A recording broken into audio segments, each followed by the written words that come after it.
Have friends outside of the profession. Don't listen to the radio on your days off. You better have a hobby that has nothing to do with the job. If these career survival techniques were so successful, then how come police officers are still more likely to die by their own hands than getting killed in the line of duty? How come in a survey of over 2,800 police officers nationwide done by Police One, 50% of them reported they were having issues with their family and or other relationships. 55% expressed dissatisfaction with the mental health resource availability in their department, and over 50% of them reported that there's still a stigma in regards to seeking mental health resources. My name is Scott Medlin. I'm a former police officer and United States Marine. Now I'm a national speaker on mental fitness and how to rise and prevail against the inevitable stress, demands, and trauma that you will face working as a police officer. And this goes for other first responders as well. And the thing is, we must adopt a new mentality and adopt new methods to take care of yourself that go beyond what most people know of. And most of these are not easy, but they're worth your time. Let's get right into them. The first thing is this: no officer should ever fall into the trap of denial and complacency when it comes to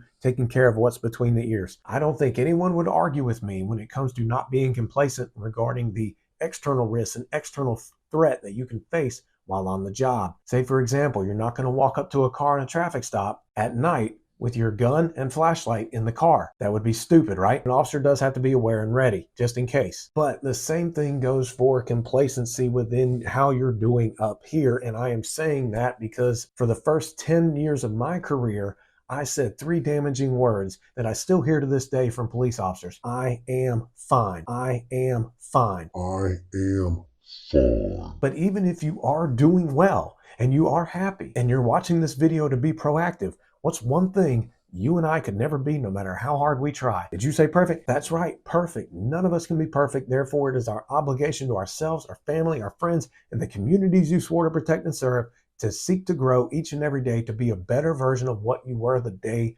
before. And that only helps the community. And when you do this, you take on this thriving mentality that even when you go through hard times and experience things that people are not meant to see, like downright traumatic experiences, you can still rise above that stress and those post-traumatic stress symptoms that can arise, but you can rise above them. So like I said, never fall in denial, never fall in complacency, particularly for you new officers who are just so excited to be doing the job and you're living it day in and day out. You can't do that at all. You got to take the time to cope. So the first thing I would recommend is you must have faith in God. Put God first. Look, we are human beings and we are imperfect. God is perfect. Pray, pray, pray. The second thing I would recommend is physical fitness. Let me tell you what, throughout my 41 years of living, anytime I've hit an emotional low point, faith and fitness have been my top 2 things that kept me going. Your ability to show up and move your body and exercise literally helps to release endorphins, which is nature's feel-good drugs. And as much as exercise does help you physically, it helps you mentally as well. And let's be honest with each other. Cops that are in shape can do that much better on the job. It is what it is. You look better, feel better. And when crap hits the fan and you have to physically exert yourself, you can do it that much better, which can keep other people more safe as well. But I get it. I hear you. You might be watching the video thinking, I don't have the time to work out. And if that really is a problem for you, then let me point you in the direction of the program Fit Responder. It is a fitness program designed specifically for first responders, and they know all about what it's like to have to work out with rotating shifts and all that kind of stuff. There's a link below to get Fit Responder, and if you click that link, then you will get 2 weeks of free training. Very much worth it. The next thing is you got to work on your habits, because many times habits that are really easy for us to get into don't really work out for us in the long term. Particularly when it comes to policing, a lot of cops will cope with the job by drinking alcohol. You're killing me, Smalls. No, seriously, keep watching me, because think about it. Alcohol equals short-term pleasure, but eventually, and particularly if you get in the habit of it or downright addicted to it, it leads to more long-term pain. That's not good, obviously. Now, if you are battling an addiction, hear me out. You can get over it, and it's going to take some work, and I will put some resources for you down in the description box. But back to habits. Easy habits typically don't help us in the long run. So work on your habits. If you're in the habit of drinking, if you're in the habit of complaining, if you're in the habit of just watching TV or scrolling your phone a lot to escape the negative emotions that come with experiencing such trauma and stress on the job, then you need to break that. Take time to do these next few things and make them a habit. And the first thing I want to mention is journaling. Hear me out. Don't cut the video off. I've mentioned this before in other videos. Several years ago, I battled depression, and the psychologist eventually told me, you need to start writing down 3 things at the end of the day that you're grateful for. And I thought, this is stupid. How could that ever work? And what do you know? By the end of 30 days, I started to be more open and seeing the blessings in my life rather than seeing all the negativity. And that for most of the things, I was just making them negative. I started feeling a sense of gratitude, and I felt that way because of writing them down. So if there's something on your mind, write it down, and then write down a solution. Or I recommend as well a gratitude journal. You just write down things you're grateful for. And you don't have to tell anyone about this if you're too embarrassed about it. The next thing is meditation. Oh, come on! And I've said it in other videos. I'm going to say it in this one. Here's the deal. Even if you take 5 minutes of deep breathing and focusing on things you're grateful for, or focus on a goal you want to achieve and see yourself achieving it, guess what? From what I learned and have experienced, you experience the positive emotion from that clear vision, and all of a sudden you're taking action towards something in the future rather than letting the emotions of the past hold you down. It takes time. It takes practice. It's just like going to the gym. You can't go to the gym once and be in the best shape of your life. It's going to take time, but it's a habit that's worth forming for long-term good results rather than that easy, quote, fix that doesn't lead to anything good long-term. The next thing is positive self-talk. In particular, watch out how much you are complaining about the admin. You're killing me, Smalls. I'm not saying that a toxic administration is good in any way. I'm not trying to make light of that.